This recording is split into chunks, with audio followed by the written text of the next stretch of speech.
नमस्कार मेरे प्यारे प्यारे बच्चों। तो क्लासिकल लिबरलिज्म हम देख चुके हैं, उसकी वीडियोस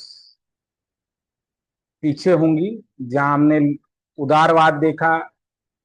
उदारवाद में हमने शास्त्रीय उदारवाद या परंपरागत उदारवाद या चिरसम्मत उदारवाद देखा। उसकी हमने पूरी की पूरी व्याख्या हमने देख ली है, उसका स्टेट भी हम देख चुके हैं। अब हम जो 1750 में औद्योगिक क्रांति हुई, उसके बाद जब ये क्रांति को कुछ समय हो गया और पूरे सामाजिक और आर्थिक रूप से परिवर्तन आने लगे, सोशल और इकोनॉमिक रूप से लोग की स्थितियां बिगड़ने लगी। लोग क्या करने लगे मेरे प्यारे प्यारे जिगर के टुकड़ों, लोग परेशान होना चालू हुए, आर्थिक विषमता सब जगह फैल गई, मजदूरों का जीवन दयनीय हो गया, बिजनेसमैन का शोषण हो गया। तो कुछ लिबरल थिंकिंग जो अगली पीढ़ी के आए, उन्होंने इसके ऊपर विचार करना शुरू किया और उन्होंने देखा ये तो लिबरलिज्म ही खत्म हो जाएगा, जो इसकी अच्छी अच्छी बातें हैं ये खत्म हो जाएंगी। ये जो राइट टू प्रॉपर्टी का कॉन्सेप्ट है, लेसा फेरिज्म का कॉन्सेप्ट है, ये क्या है, खराब कॉन्सेप्ट है। और इस कॉन्सेप्ट में मेरे प्यारे प्यारे जिगर के टुकड़ों, क्या इस कॉन्सेप्ट को ठीक करना पड़ेगा।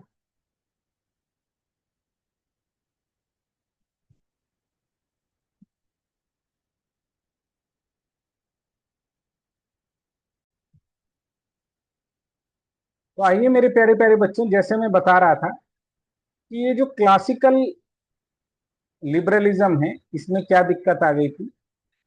सब कुछ ठीक था इसका, नेगेटिव लिबर्टी को ये आगे बढ़ाती है, डेमोक्रेसी को ये आगे बढ़ाती है, राइट्स को आगे बढ़ाती है, रूल ऑफ लॉ को आगे बढ़ाती है, कानून के शासन, राज्य को लिमिटेड बना बताती है, लिमिटेड गवर्नमेंट बताती है। लेकिन ये पूंजीवाद दिक्कत दे रहा था और कार्ल मार्क्स ने इसका विरोध किया और उसने इन सारे ही कॉन्सेप्ट को तोड़ने की बात की कि ये सब बर्बाद है। ये सब जो स्टेट है वो कैपिटलिस्ट का है, रूल ऑफ लॉ जो लॉ है ये पूंजीपतियों के हैं, लिमिटेड फॉर्म ऑफ गवर्नमेंट क्या है, वो तो एक उपकरण है जो मजदूरों का शोषण करता है। लिबर्टी क्या है, लिबर्टी सिर्फ कुछ ही लोगों की लिबर्टी है। राइट्स क्या है, अमीरों के राइट्स हैं।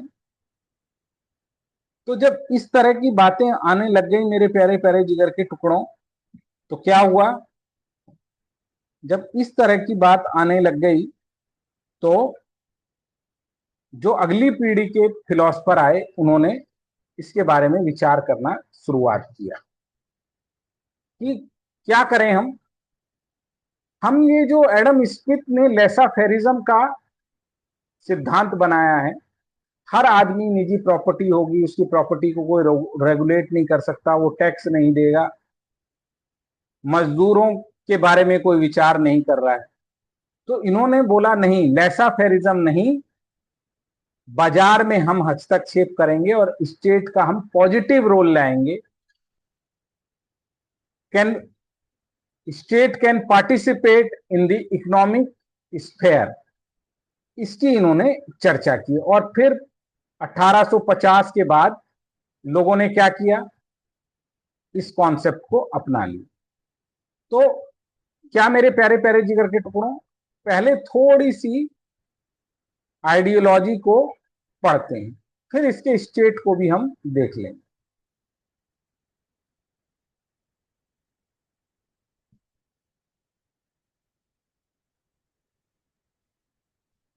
आइए देखते हैं।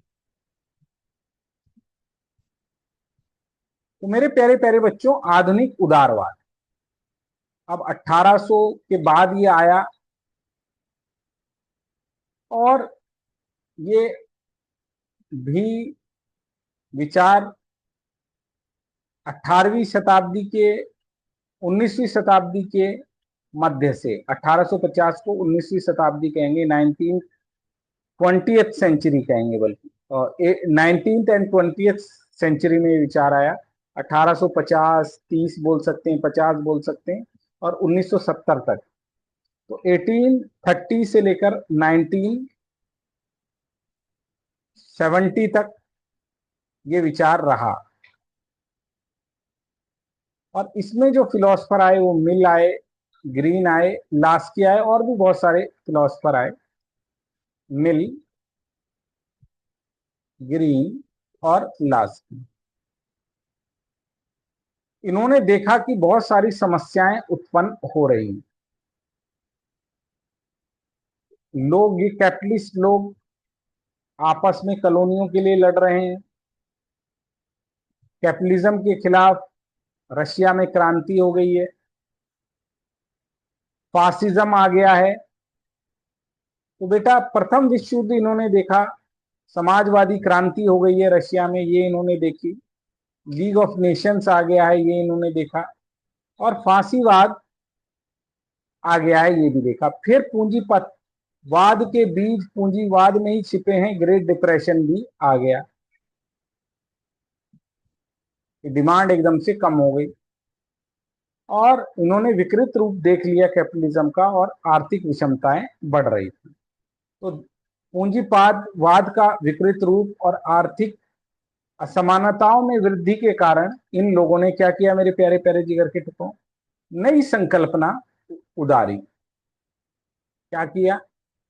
इनकी इसकी मुख्य विशेषता थी, इन्होंने कहा कि राज्य एक कल्याणकारी राज्य होगा। State will be a welfare state. ये जो संपत्ति आबाद होता है, तो संपत्ति का रेगुलेशन हम करेंगे ताकि गरीबी दूर हो सके। बाजार की गतिविधियों में, जो एडम स्मिथ ने कहा था, नहीं, हम इंटरवेंशन करेंगे। तो बहुत सारी चीजें इन्होंने कही। यहां से इसका विचार चालू होता है, यही क्रिटिसिज्म है इसका। ये विचार क्या मानता है? ये विचार मानता है कि राज्य अपेक्षाकृत समर्थ लोगों पर टैक्स लगाकर जनसाधारण को सामाजिक सुरक्षा, जैसे सस्ती सेवा, शिक्षा, उचित दर पर परिवहन, मनोरंजन, खाद्य सामग्री, पर्यावरण सुरक्षा को उत्पन्न करेगा, का प्रबंध करेगा। तो एक एक करके विचारों को देखते हैं। सो क्या किया इन्होंने? इसने बोला, it will create a condition where citizen of the state can own by its effort to obtain that all the necessary and full civil efficiency. This state makes proper, क्या कर सकता है स्टेट? स्टेट क्या कर सकता है मेरे प्यारे प्यारे जिगर के टुकड़ों?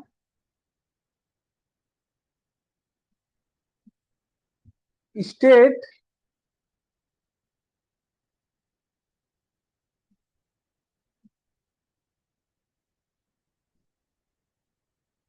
स्टेट क्या कर सकता है?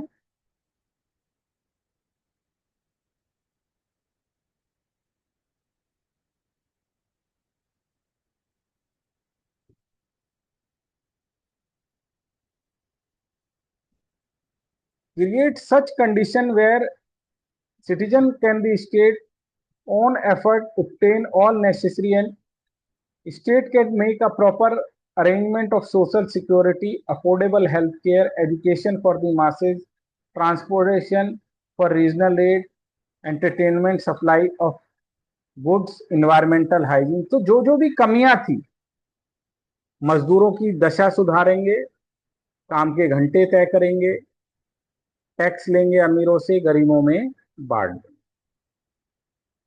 ये बात इन्होंने कहना चालू किया, ताकि हमारा उदारवाद बचा रहे, ताकि हमारा उदारवाद बचा रह सके।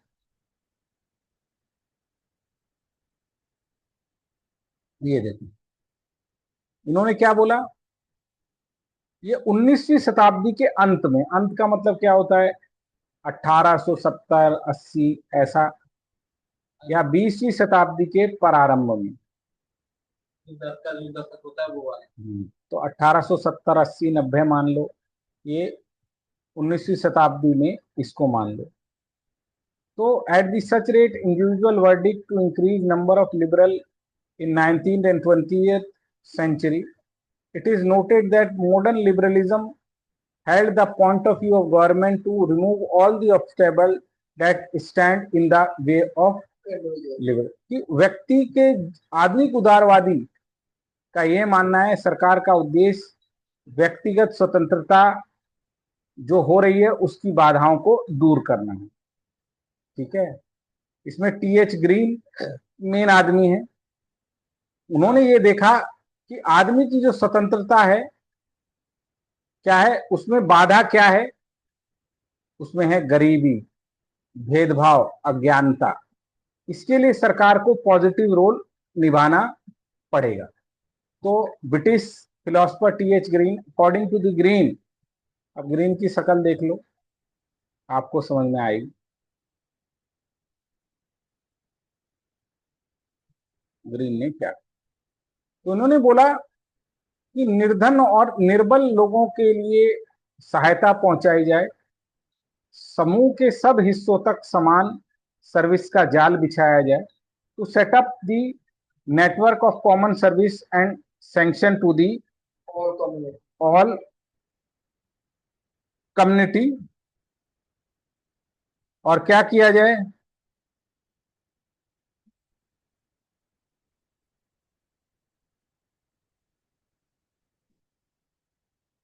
ये देखो, लोगों पर, समर्थ लोगों पर टैक्स लगाकर जनसाधारण को ये सर्विसेज दी जाए।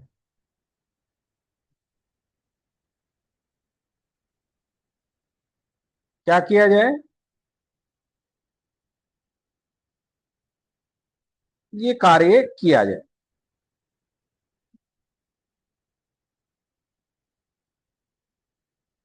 क्या किया जाए, यह कार्य किया जाए। आगे देखो, ये इन्होंने ये जो लेसा फेरिज्म का सिद्धांत है इसको खंडित किया और कैसे स्टेट की कल्पना की, दूसरे स्टेट की कल्पना की बेटा, जिसको क्या कहा जाता है, सामाजिक लोकतांत्रिक परिप्रेक्ष्य में राज्य। तो social democratic prospective under the liberal approach, इन्होंने लेसा फेरिज्म को कि जी राज्य का हस्तक्षेप नहीं करना चाहिए, इसको हटा दिया और दूसरा स्टेट बनाया, जिसको ध्यान से सुनो, जिसको क्या कहते हैं, social democratic prospective of state कहते हैं। ये वर्ड वहां लिखा आएगा, इसको लिखना। हाँ, वहां वेलफेयर स्टेट कभी लिखा हो सकता है, कभी नहीं लिखा हो सकता, लेकिन ये वाला वर्ड सामाजिक democratic prospective of liberal approach of democracy, यह वाला वर्ड वहां लिखा होगा। क्या होगा मेरे प्यारे प्यारे जिगर के टुकड़ों, यह वाला वर्ड वहां पर लिखा होगा। इसको क्या करना मेरे प्यारे प्यारे जिगर के टुकड़ों, आप याद रखना। राज्य की भूमिका इन्होंने कैसी बना दी, राज्य की भूमिका इन्होंने बना दी पॉजिटिव, ये वेलफेयर स्टेट, कि राज्य हस्तक्षेप करेगा।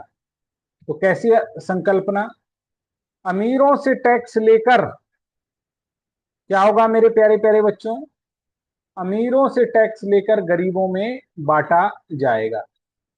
तो थ्योरी ऑफ वेलफेयर स्टेट क्या कहती है कि पूंजीवाद नियंत्रण करना होगा, कैपिटलिज्म को नियंत्रण करना होगा, गरीबों को आर्थिक मदद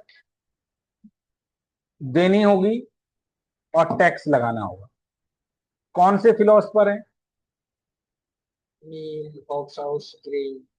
ठीक है, ये इसके प्रपाउंडर है। इन्होंने कल्याणकारी राज्य की क्या कर दी बेटा, नींव रख दी, कि ऐसे काम नहीं चलेगा जैसे आप कह रहे हो कि रात्रि का प्रहरी होगा, नहीं। They put forward the concept of welfare state. So therefore, it would be appropriate to get the introduction of all these ideas, these contemplation, provide the theoretical basis of welfare state.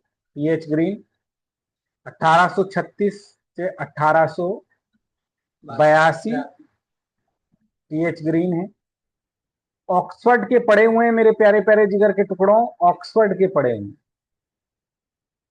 और ये देखो और भी हैं इसमें, Emmanuel can't है, Hegel है, green, इसी ने put forward the areas of welfare of state. पहला वेलफेयर ऑफ स्टेट में सबसे पहला ही क्या है मेरे प्यारे प्यारे जिगर के टुकड़ों, संपत्ति का रेगुलेशन आवश्यक।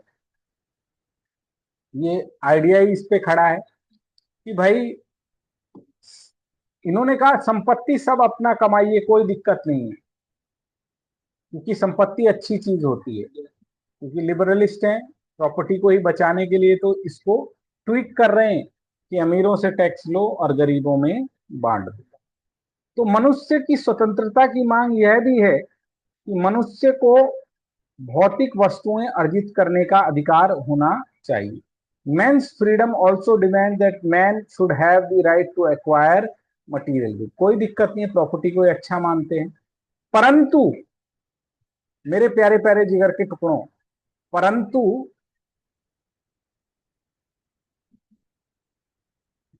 जब क्या होने लगे, संपत्ति की विषमता आने लगे, जब अमीरी और गरीबी हो जाए, तब क्या हो, तब इसने बोला कि तब कुछ ही लोगों को अगर इसका बड़ा हिस्सा मिल रहा है तो सब लोगों को स्वतंत्रता नहीं मिल पा रही, सब तो अपना मोरल इक्विपमेंट नहीं कर पा रहे। When the property creates such situation, regulation of right to property become necessary when some people get large part of it, obstruct the use of moral freedom to the other. यह क्या करती है, बाधा उत्पन्न करती है। इसीलिए इसने बोला संपत्ति का रेगुलेशन होना चाहिए। तो बहुत बड़ी बात कह रहा है कि लोगों से हम टैक्स लेंगे और संपत्ति को हम रेगुलेट करेंगे। इस तरह की अगर प्रॉपर्टी है तो उसके जो मालिक हैं उनको दोषी ठहराया जा सकता।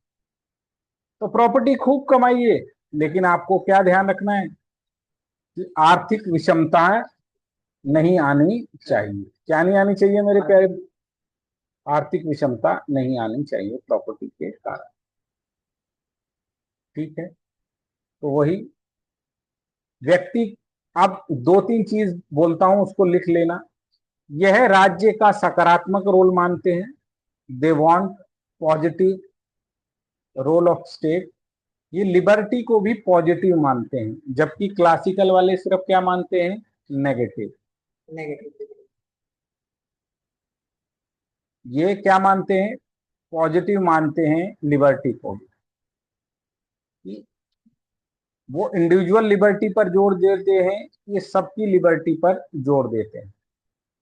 ये उनमें और इनमें अंतर है। ये तीनों पॉइंट आप लिख लीजिए।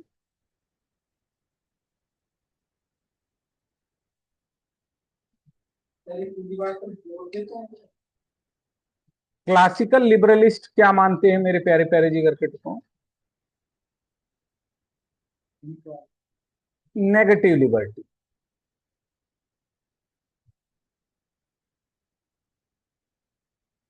ठीक है,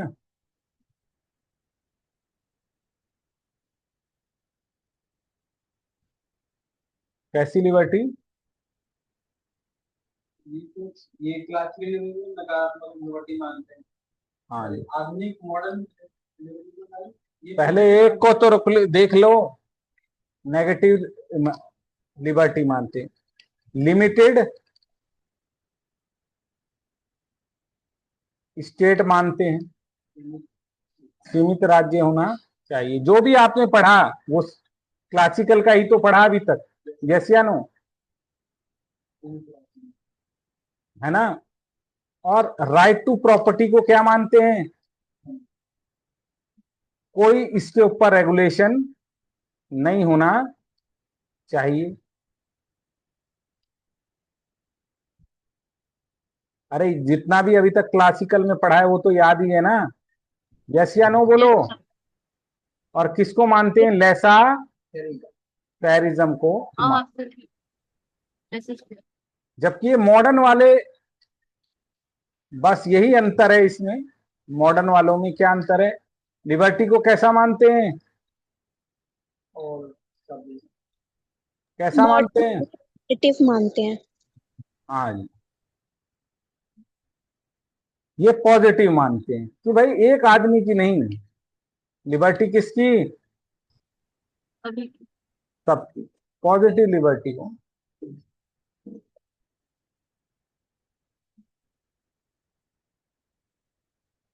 पॉजिटिव मानते स्टेट। हैं। स्टेट का रोल कैसा मानते हैं, welfare. Positive state, welfare state. Positive का मतलब जो अच्छा काम करे।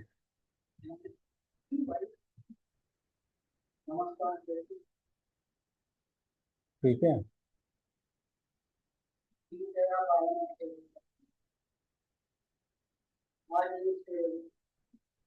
पहले ही आ जाओ बोलो, पहले ही बुला ले बेटा। वेलफेयर स्टेट मान लो।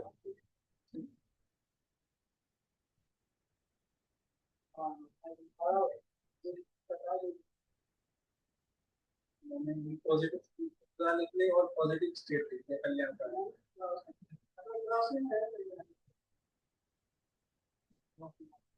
दे सकते हैं। रेगुलेशन ऑफ हाँ। प्रॉपर्टी मानते हैं।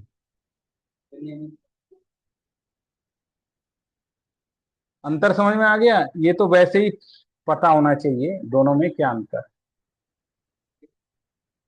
पहले भी लिखा हो। अब ये नेगेटिव लिबर्टी मानते थे कि किसी भी